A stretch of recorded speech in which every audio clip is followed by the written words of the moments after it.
Muy bien, gente, bienvenidas y bienvenidos al segundo video. Vamos a hablar ahora del primer sentido en el cual se planteó históricamente la idea de un lenguaje formal en tanto un sistema deductivo, es decir, un sistema en el cual podíamos partir de ciertas estructuras que eran necesariamente verdaderas, dígase tautologías, para luego derivar otras verdades, ¿no? Y un sistema en el cual además fuera posible hacer esto, es decir, derivar ciertas verdades a partir de otras, ¿no? De otras que han sido asumidas. La idea es que si tenemos un lenguaje que expresa tautologías, tenemos ya un lenguaje que puede tener estas verdades iniciales de las cuales empezar a deducir el resto de verdades dentro de su lenguaje. Esas verdades se van a llamar axiomas, como lo hemos dicho, y en general las verdades de todo ese lenguaje se van a llamar teoremas, ¿no? Pero bueno, comencemos un poco de cómo se dio esto históricamente. La idea de los primeros pensadores que creyeron que analizar la validez y analizar la tautología tenía que ver con analizar patrones sintácticos, es decir, patrones que podíamos analizar en una lengua, fue Aristóteles, ¿no? Aristóteles dijo que la razón por la cual el argumento que ahora les voy a decir era válido no era por razones del contenido específico de las premisas y la conclusión, es decir, de las creencias específicas que contenían o expresaban esas premisas y conclusiones, sino más bien de su forma, es decir, de su estructura sintáctica que revelaba una fuerza lógica. Esa estructura sintáctica que revela una fuerza lógica que lleva de las premisas a la conclusión necesariamente se llama forma lógica, ¿no? Entonces, pareciera que los valores posibles de verdad de las oraciones dependen exclusivamente de la forma lógica, no del contenido de las oraciones. ¿Cuál es el argumento que, digamos, le interesó a Aristóteles? El argumento es este. Dos premisas. Premisa uno, todos los hombres son mortales. Premisa 2, Sócrates es hombre. Conclusión, Sócrates es mortal. Repito, premisa uno, todos los hombres son mortales. Premisa 2, Sócrates es hombre. Conclusión, Sócrates es mortal. Si se ponen a pensar un ratito, es un argumento intuitivamente válido. Lo que va a decir Aristóteles es que esto no es válido por el hecho de saber quién es Sócrates, de saber qué cosa es ser mortal y saber qué cosa es hombre. No importa si sabemos o no sabemos eso. Lo único que importa para saber que ese argumento es válido es que mantenga una determinada estructura en la cual ciertos elementos pueden cambiar y ciertos otros son más bien como palabras fijas. En este caso, en este argumento, las palabras fijas serían esa palabra clave que es todos, ¿no? Porque pareciera que en esa primera premisa estamos diciendo que todos los que cumplen una determinada característica cumplen además una segunda característica. Es decir, todos los que son o cumplen la característica de ser hombres, cumplen además la característica de ser mortales, ¿no? Sea cual sea esa característica, podríamos cambiar esas características por otras cosas, ¿no? Podríamos decir todos los carros son rojos, todos los perros tienen cola, etcétera, ¿no?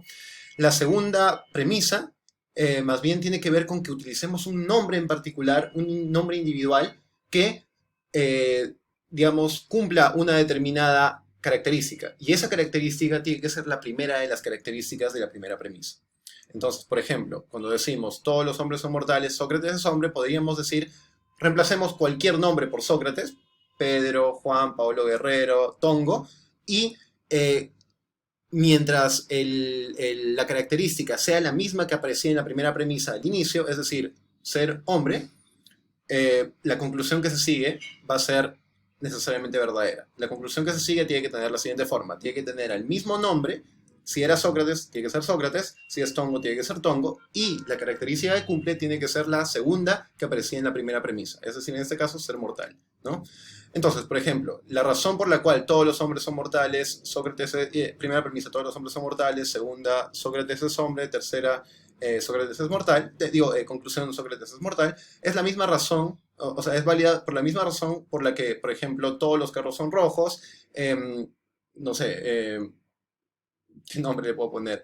Platón es un carro rojo, es un carro, por lo tanto, Platón es rojo, ¿no? O la misma razón por la cual el argumento, todos los árboles tienen hojas, Juancito es un árbol, por lo tanto, Juan tiene hojas, es también un argumento válido. Todos forman parte de un mismo grupo de argumentos válidos y Aristóteles se dio cuenta de eso porque comparten esa forma lógica, que es una estructura o un patrón de recurrencia de ciertos elementos que están organizados en este esquema oracional o esquema sintáctico, ¿no?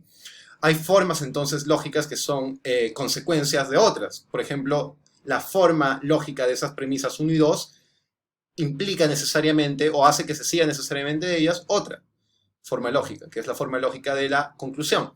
Y esa relación es la relación de consecuencia lógica. Se podría decir sobre las tautologías. Las tautologías no son oraciones verdaderas necesariamente por el contenido que tienen, sino simplemente por la forma lógica que tienen. Entonces hay una familia de oraciones o conjunto de oraciones que, por tener la misma forma lógica, que es además una forma lógica necesaria, tautológica, son también todas necesarias, ¿no? Esta idea de que esta fuerza lógica, ya sea la consecuencia o la tautología, depende de patrones sintácticos, fue idea de Aristóteles, ¿no? Y él hizo un conjunto, por ejemplo, de 24 silogismos válidos, ¿no? O sea, 24 argumentos. Silogismos son argumentos que tienen la forma lógica que mencionaba hace un rato y algunas variaciones de elementos según determinados patrones que son válidos.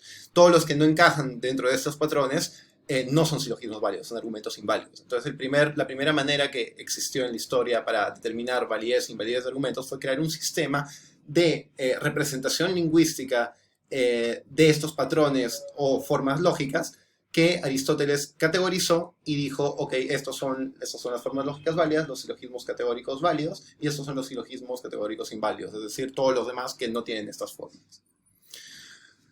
Eso pasó en la antigüedad. Y al igual que suele pasar con Aristóteles en muchos otros de sus aportes históricos, ya sea en el aporte que hizo a la física, o en el aporte que hizo a la cosmología, o en los aportes que hizo incluso a otras ciencias como la biología o la misma filosofía, fueron tan increíbles para su época que lo que se hizo de filosofía, cosmología, física e inclusive lógica durante siglos de siglos, hasta la modernidad, cuando pasaron más o menos, ¿cuántos? No sé, unos 17 siglos. 17, no. Sí, claro, unos 16, 17 siglos. Recién empezaron a renovarse, digamos, las ciencias y la filosofía y la lógica, más o menos en ese orden además, con respecto a los paradigmas que había sentado Aristóteles, solo él, ¿no? Eso es algo que quizás ya no es posible ahora, porque ya no tenemos la posibilidad de estudiar todo lo que sea con un mecenas como Alejandro Magno, que fue el mecenas de Aristóteles, ¿no? Pero además porque también lo que hemos aprendido en toda esta historia de siglos ya es demasiado, ¿no? Aristóteles en ese momento sentó las bases para un montón de conocimiento que tenemos en esas disciplinas, pero claro, o sea, ya ahora tampoco sería posible que una sola persona haga eso, ¿no? Incluso hacía disecciones de ojos de pulpos, un loco completo. Bueno, pasemos unos siglos después, vamos a la modernidad. Y en la modernidad solamente hay una figura importante, digamos, con respecto a la historia de los lenguajes lógicos como sistemas deductivos. Y esta persona es Leibniz, un filósofo alemán que, inspirándose en la idea de que la fuerza lógica se representa en lenguajes que traducen esa necesidad, posibilidad o imposibilidad de las formas lógicas con esas características, dice, creemos un lenguaje para la lógica, un lenguaje universal de todas las verdades lógicas, que pueda ser comunicable a cualquier individuo, al margen de la lengua que hable, ¿no? Entonces surge esta idea de crear un lenguaje formal propiamente igual que el de las matemáticas, o como el de las matemáticas, para que estemos aquí, o estemos en China, o estemos en Estados Unidos, la lógica pueda ser entendible para todos, las formas lógicas sean analizables, y las tautologías, y las consecuencias válidas, y la consecuencia lógica, y las contradicciones, y las fórmulas satisfacibles se corroboren universalmente, ¿no? Es un proyecto que surgió, pero solamente sentó el proyecto, no respondió cómo. Porque Leibniz también estuvo ocupado haciendo otras cosas, era un matemático y un filósofo aparte, y claro, creó el cálculo infinitesimal y además en la matemática y en la filosofía se dedicó a hacer una teoría metafísica sobre de que estaba compuesta la realidad, ¿no? Y aparte de eso, dio esta idea para la lógica.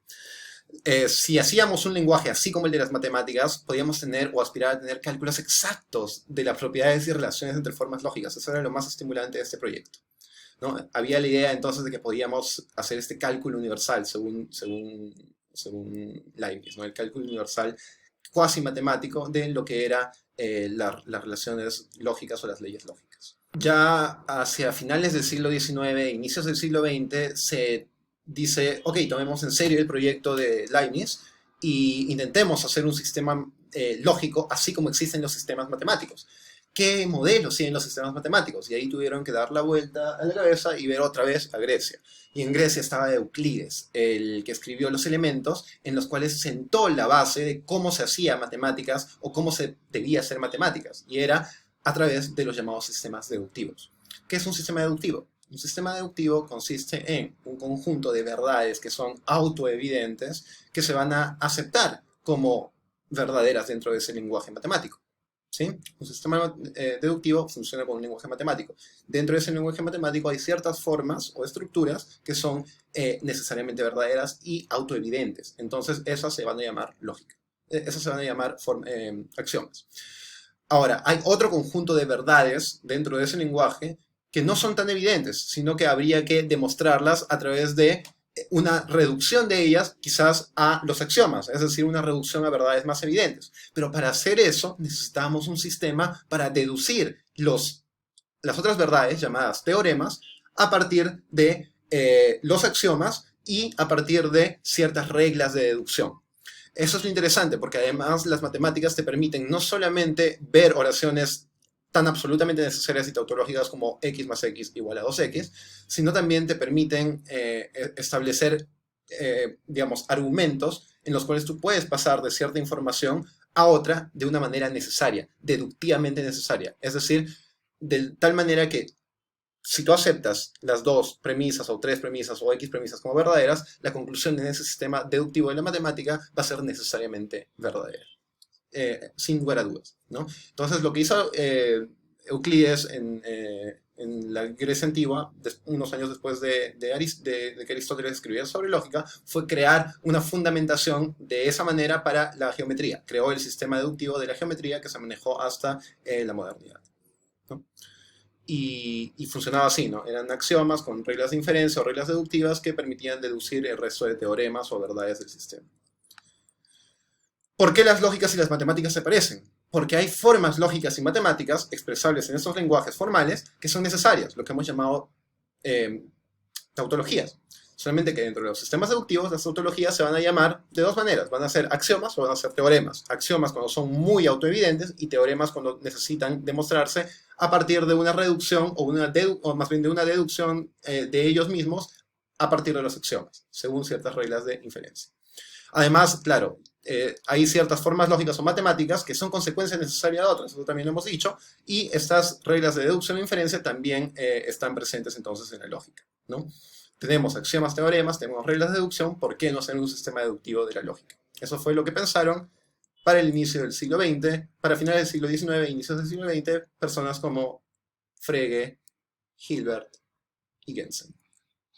Y claro, luego vamos a ver un poquito más sobre Russell y Whitehead. Voy a parar aquí el video para hacer uno más, hablarles simplemente de manera superficial sobre estos sistemas y pasar al segundo tipo de sistemas y finalmente ya al video dedicado a los ejercicios modelo. Muchas gracias y nos vemos en el siguiente video.